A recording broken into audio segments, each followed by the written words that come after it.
na preparasyon. Tinlo ang dalom. Amo man na to sa piyak nga plat. Tinlo ang dalom. Tapos kuhan ko ano lang taon nyo ding nakikita nyo yung ito, straight na straight. Halos lahat yan straight. Wala pang nakikitang naka letter C. Straight, straight, straight. Lahat ng nutrients na sa kanya. Oh, lahat yan, oh. Straight dati. Ito yung iba, naka letter C yan. Ngayon sagana yan sa calcium. Ito. Straight, oh. Straight, straight. Lahat. Oh, nakalambitin. Straight, malinis yung ilalim. For the record, ayan, oh. Ito may malaki. Yan yung pinakamalaki. Ang ganda ng tubo talaga. Straight na straight lahat. For future reference, ganito nang gagawin. Oh. Malinis yung ibaba, tapos walang hindi masukal yung ilalim. Straight na straight, oh. Ganyan ang pag-alaga.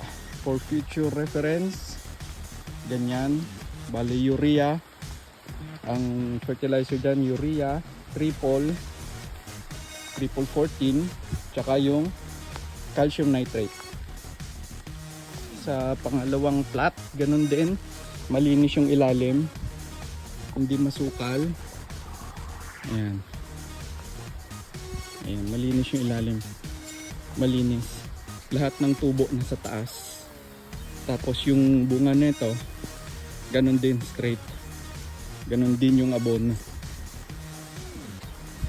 Ayan. Nakalambitin lahat ng bunga. Babae ito. Giging magandang bunga. Healthy. Healthy. Walang letter C pa. Wala pang nakikitang letter C. Ayan. Good. Very good. Oops. Kung nasasakal yung isa, oh. Teka lang ha. Okay. Very good. Maganda. Tuwid na tuwid. Tuwid na tuwid. Ibig sabihin maganda yung abono. Yung fertilizer maganda. Maganda yung pagkaka-layout. For future reference, ayan. Ganyan na ang gagawin. May malaki na rin pala dito. Okay. Very good. Very good.